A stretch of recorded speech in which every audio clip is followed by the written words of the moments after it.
State Champs, Michigan's Hangtime is presented by Lawrence Technological University. Visit LTUathletics.com and recruit yourself. Hangtime is also brought to you by the Michigan High School Athletic Association, promoting the value and values of educational athletics. The Michigan Army National Guard, a proud partner of the MHSAA. The Detroit Athletic Club Foundation's Athlete of the Year Awards. Applications being accepted now through March 6, 2023 for the male and female high school Athletes of the Year. Check out previous winners and download the application today at dacathleteoftheyear.com. And the Basketball Coaches Association of Michigan. Find out more at bcam.org.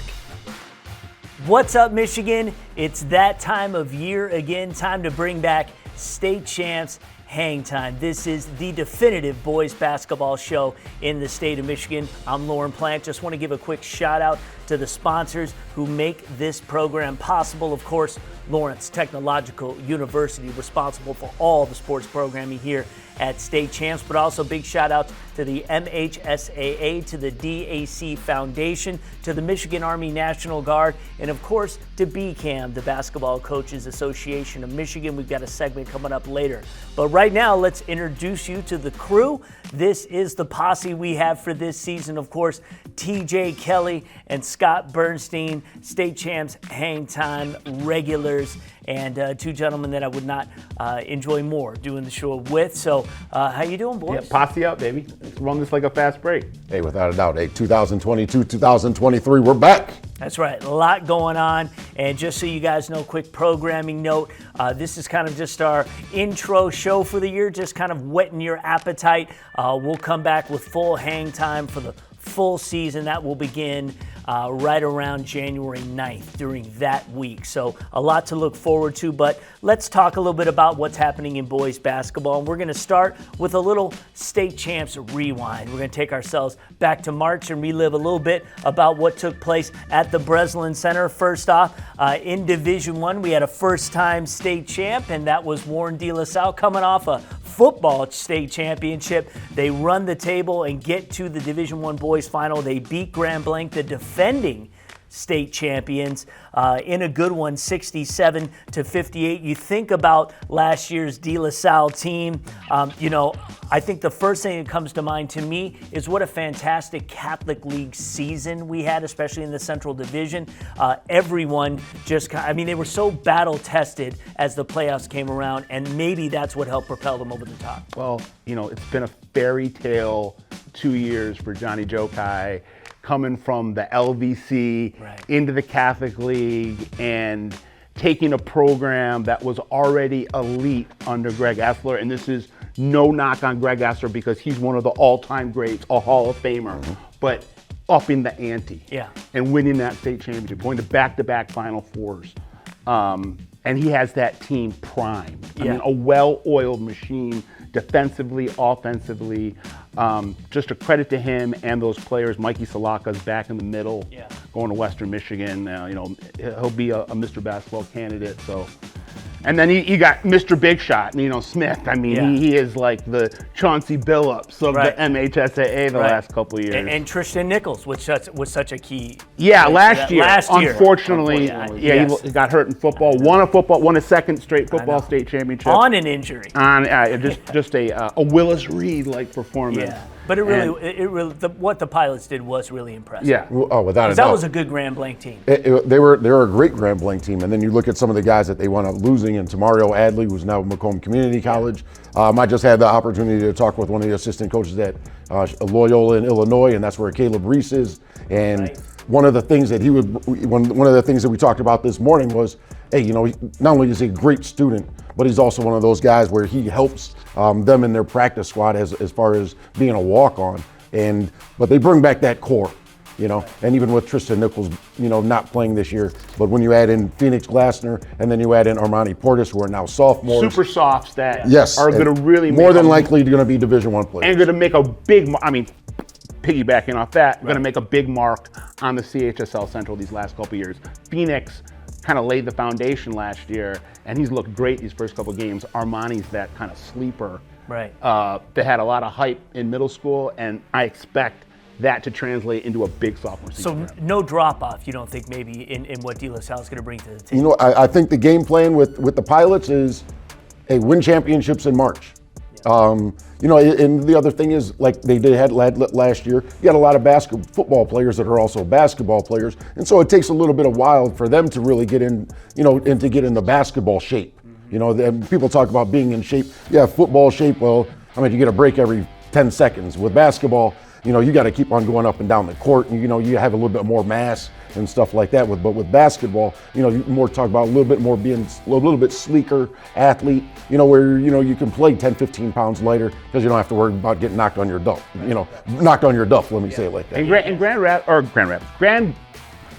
Grand Blanc, yes, the Bobcats are going to be right back in the mix too. RJ Taylor. RJ Taylor, you know, for my money, he's the front runner right now for Mr. Basketball, the Northern Iowa commit. Just so savvy in that backcourt. One of the most intelligent, composed floor generals that, you know, this state has seen in a while. And then Tay Boyd. I love Tay Boyd. I saw him.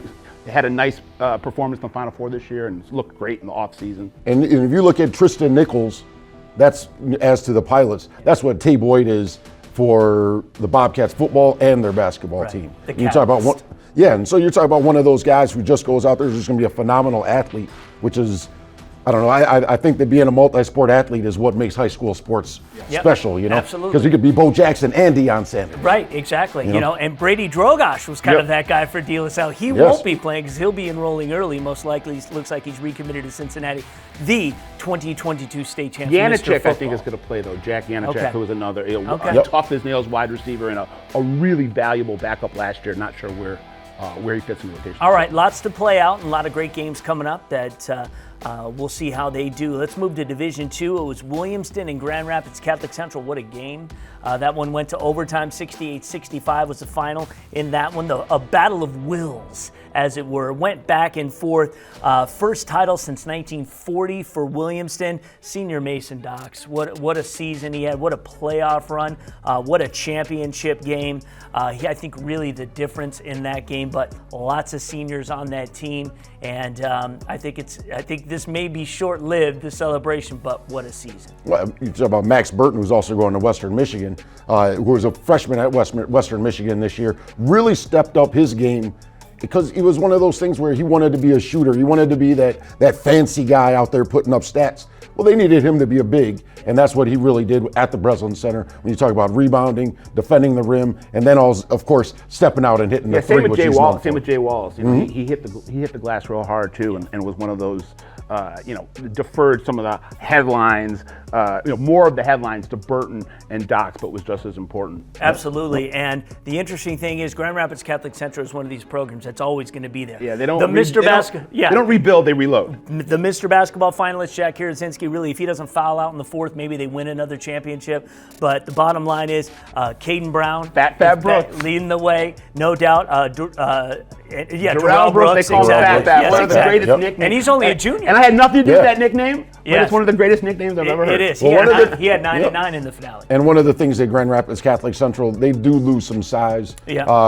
You know, for the opener, you know, Darrell Brooks, you know, at 6'2", is taking the tip for them. Right. And so will they have to find a void of who's going to go out there and hit the boards? Yeah. You know, Karazinski being 6'6". Yeah. You know, it was one of those things where he's starting his college career off at a high note with William and Mary. Right. But he's bringing that same energy, and they really need somebody to go out there and replace that. But Caden Brown headed to Wright State. Yeah. We're going to talk about one of the sleepers in the state. I think that he should also be, in that final five group for Mr. Basketball, just because his opportunities, and he's just very, very efficient, you know, not flashy at all, but then you look at the stat sheet and you're like, 25 points, 17 points, 30 points here, and then he's also shooting the ball at a high clip. Cold-blooded. I mean, I saw this kid as a sophomore the first time I laid eyes on him, and it was like I was looking at a sophomore in college, not a sophomore in high school. Right.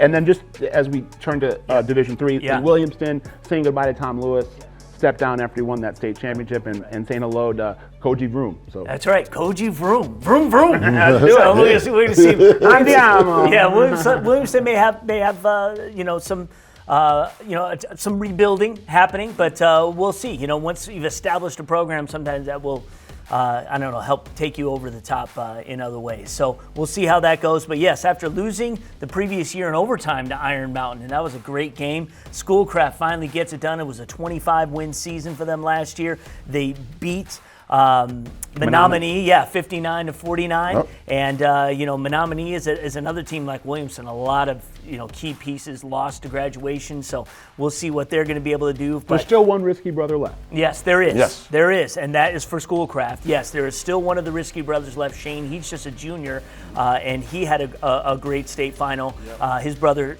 Ty, was the mainstay. He had 15-5 in the state championship. His brother had 15-10. Right. And TJ, we've been talking about Schoolcraft for years. We always have them in the mix in Division III. So this is a program not going anywhere. This is Randy Small's second championship.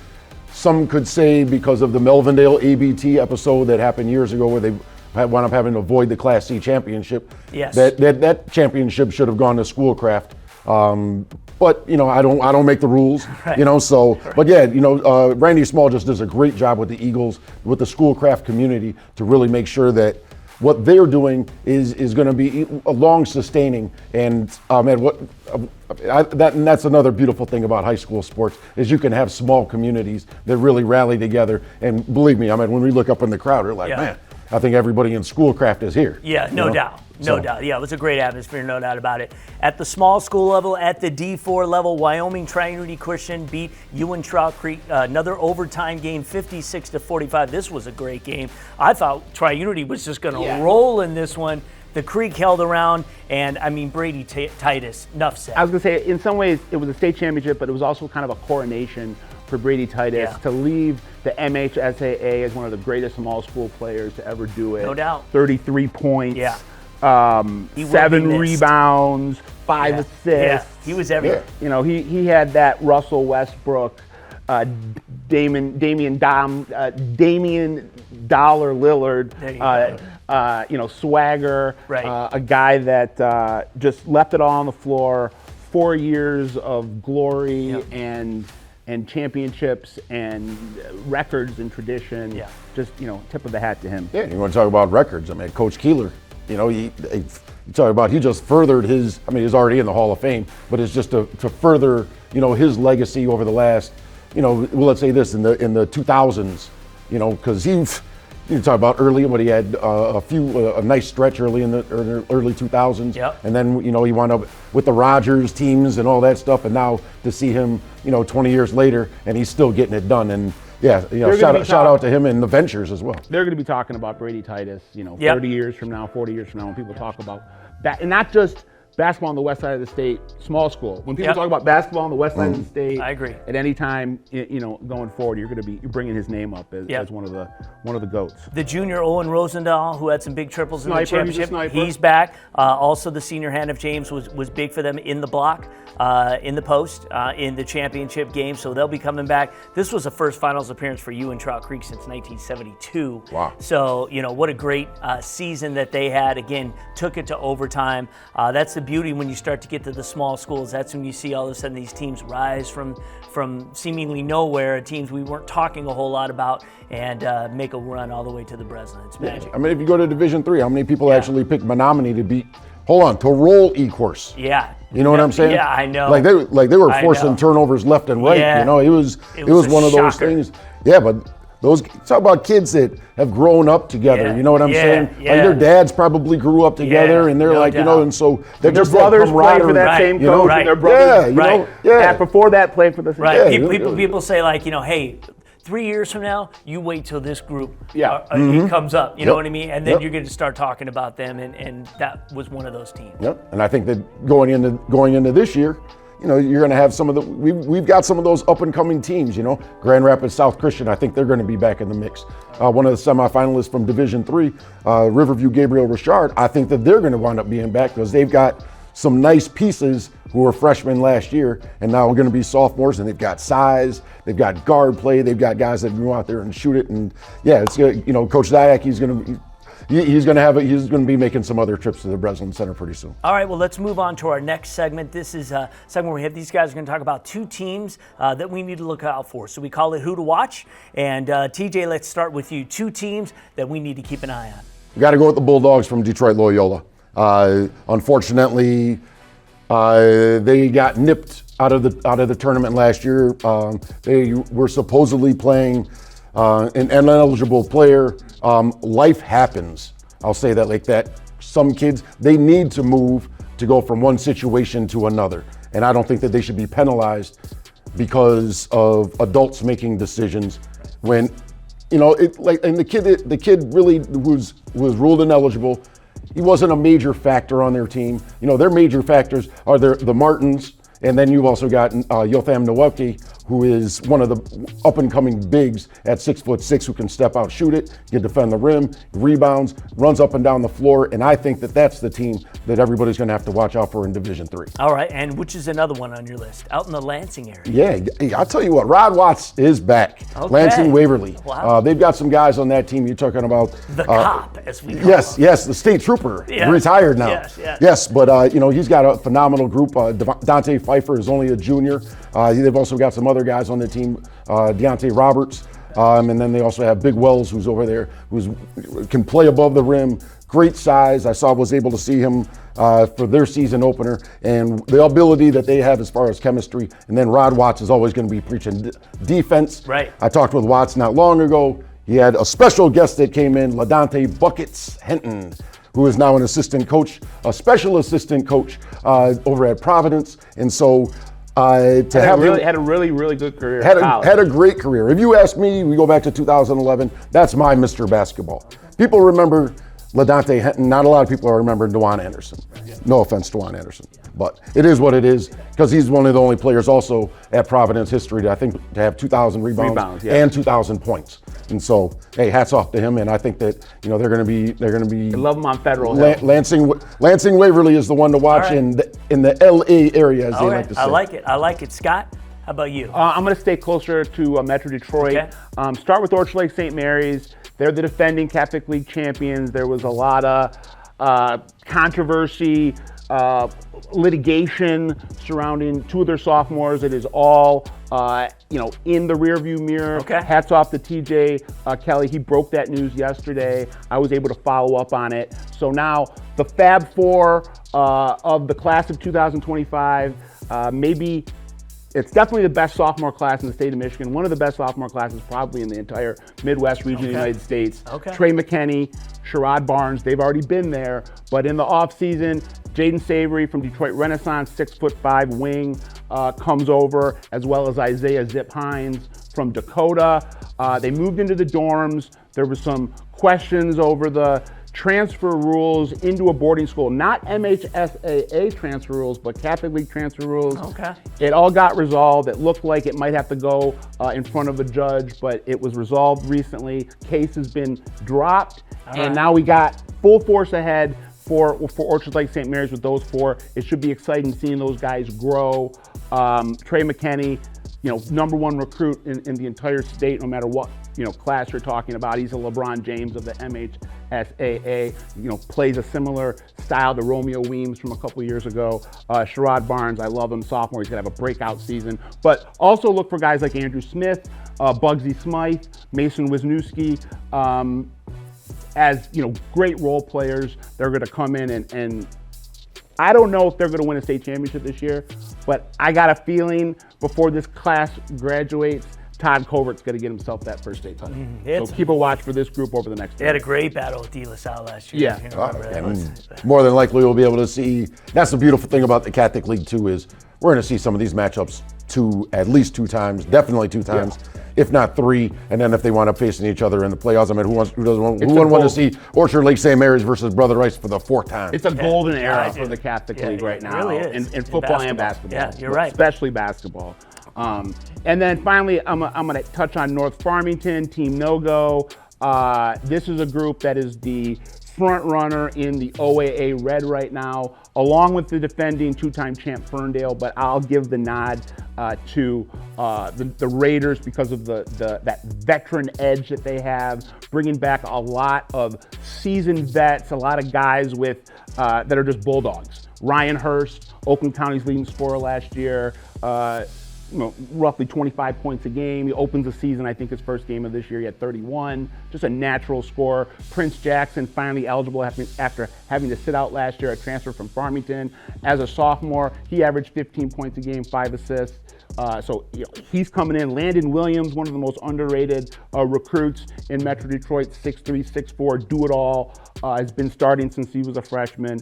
And then you got guys like Donovan Williams, Lee Hardy in the post, and a great bench with L.J. Walls and Dwayne Ray. So it's they check a lot of boxes. They're very balanced. And then you got that Negocian X factor on the bench. You definitely have Todd. Old man Nogo, I think, is going to be kind of in and out more than he is normally, but he'll still be there with his influence, and I think that there's a good chance that this group gets back to the Final Four for the first time since 16, when they went there for the first time in school history. Don't forget about Tyler Spratt as well. Oh, I completely forgot about Tyler Spratt. Thank you, TJ. And I've been hyping up Tyler Spratt a lot this year. On the wing. He is a recruit to watch in the class of 24. Really had a breakout playoff run last year. He can shoot it. He can take it to the rack. He can finish on the break. Silky smooth.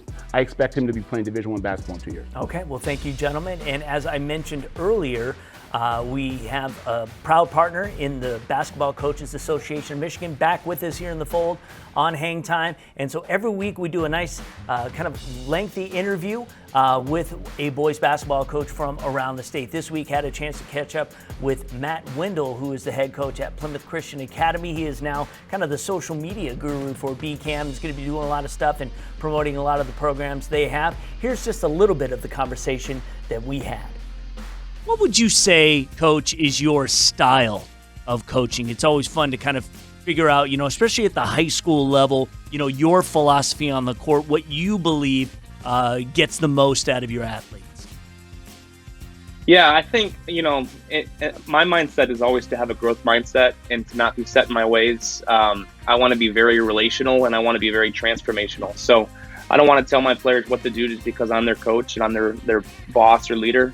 I want to have conversations with them. I want to see what works best for them. Obviously, me and my staff are going to look at their strengths as individuals and their weaknesses as individuals, and then what we can best do as a unit, and then kind of just make decisions from there. So we kind of have a base layer of trying to play. We want to continue just to play fast, be athletic, but we want to try to beat you in different ways because, we're going to have different solutions to try to do that with different pieces that we have. So just being flexible with it. Generally for this year, we want to try to create space. We want to, in the half court and the full court, we want to be aggressive on defense. We don't have 6'8" Chibi Onwuna anymore. So, we have to get creative with the lack of rim protection that we have had in years past. But it should be an exciting brand of basketball once we kind of figure some things out and get going in the season. All right, we thank Coach Wendell so much for joining us. And guys, Plymouth Christian now is a program that's growing in Division III. That's definitely a step up in hoops. Let's say this: it's a beautiful thing when you have smaller teams that are like, let's say this, coming in and taking the places of other programs. They wind up kind of falling off. I mean, Southfield Christian, they're now in Division IV. I think they were last year as well. But at the same time, it just makes Division III that much more competitive. And Coach Wendell, he's got quite a squad. I know they had the big fella last year wound up graduating. So they have some nice pieces, and they have a guard there that's fantastic. We'll talk about later on. A few years ago, they were a rim out away of beating Detroit Douglas before they went to the state finals and won that championship. And that was in the districts or regionals. BCA is one of these programs that really doesn't get enough credit. I played in that same league in the 90s in the MIAC. I played against Plymouth Christian, always, teams that played with a lot of grit, a lot of passion. They had a great fan base. And just, for the last 30 years, they've been putting out really quality products. And they have really good facilities, which I think is another draw. It's not a small school where you're going to be playing in a cafeteria. Right. It's a really nice state-of-the-art gym facility, and that's all due respect to Southfield Christian, who plays in their cafeteria, by the way, but have won a bunch of state championships practicing it and playing in the cafeteria. Yeah, right. But I'm saying Plymouth Christian has really nice facilities. They have a great administration, and it's a great option for people in that Western Wayne part of the Metro Detroit area. Absolutely. And again, you can check out the full interview on YouTube or find it on our website. We'll also make an audio version as a podcast. So, guys, that's really the crux of what this show is and what we'll be bringing you this season. We'll be bringing it back again in the second week of January. We'll have top plays. We'll do some recaps of some of the big games every week. And TJ will be doing we'll call him Super 20s this year because State Champs is celebrating its 20th anniversary. So, TJ, just real quick, some of the teams who are going to be living in your top 10 maybe that we haven't mentioned today. I don't have De La Salle number one, but they're going to be my number one team at the end of the year. Okay. If I can forecast that far. Okay. But I also think that Grand Blanc is going to wind up making a return. I think that R.J. Taylor, Tay Boyd, Torrey Jackson, if we can go back to the Saginaw Buena Vista days, depending on where you are located in the 989 or further out, going back to Grand Blanc, they just have so many pieces. And I think that R.J. Taylor is one of those guys. He just makes everybody around him better. I figured the three of us can go out there, and then we'll take Jay Kidd as well. Right. He could make us look good. At 47 years old, you just turned 40. And what are you, 35? So, but it's one of those things where he just goes out there and makes players better. But again, Brother Rice, they're going to be in that mix. It wouldn't surprise me if they wind up winning the state championship. Grand Blanc, I do think De La Salle is going to wind up winning it. But again, that Catholic League is so loaded. Let's not forget about Sonny Wilson, Pat Donnelly, arguably the top coach in the entire state. He'll be a future Hall of Famer.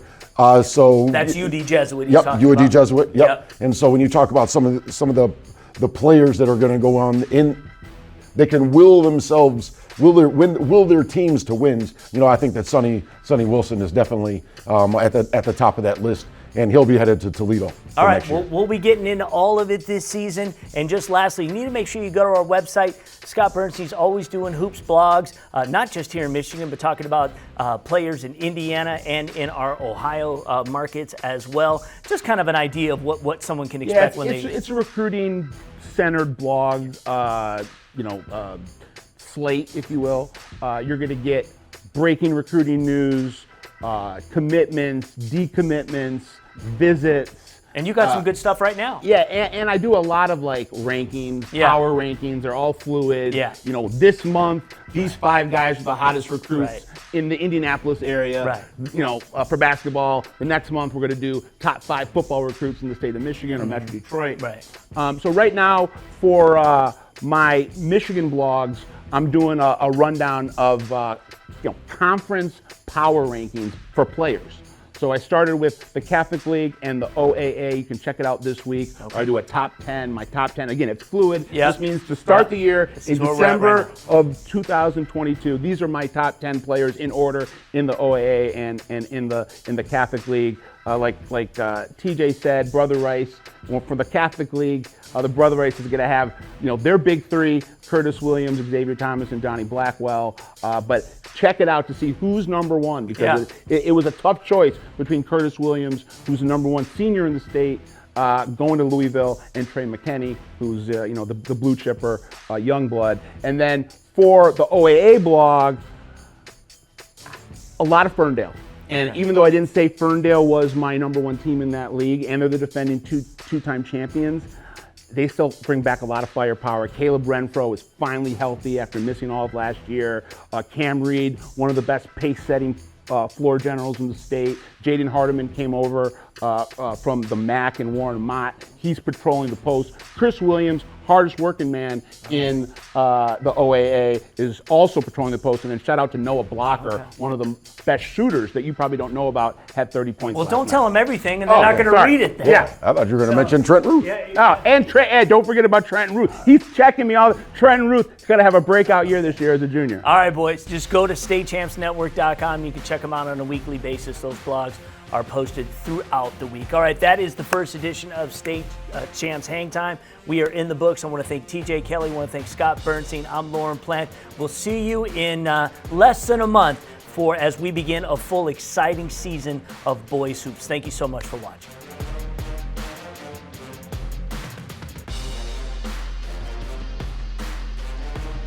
State Champs, Michigan's Hangtime is presented by Lawrence Technological University. Visit LTUathletics.com and recruit yourself. Hangtime is also brought to you by the Michigan High School Athletic Association, promoting the value and values of educational athletics. The Michigan Army National Guard, a proud partner of the MHSAA. The Detroit Athletic Club Foundation's Athlete of the Year Awards. Applications being accepted now through March 6, 2023 for the male and female high school Athletes of the Year. Check out previous winners and download the application today at dacathleteoftheyear.com. And the Basketball Coaches Association of Michigan. Find out more at bcam.org.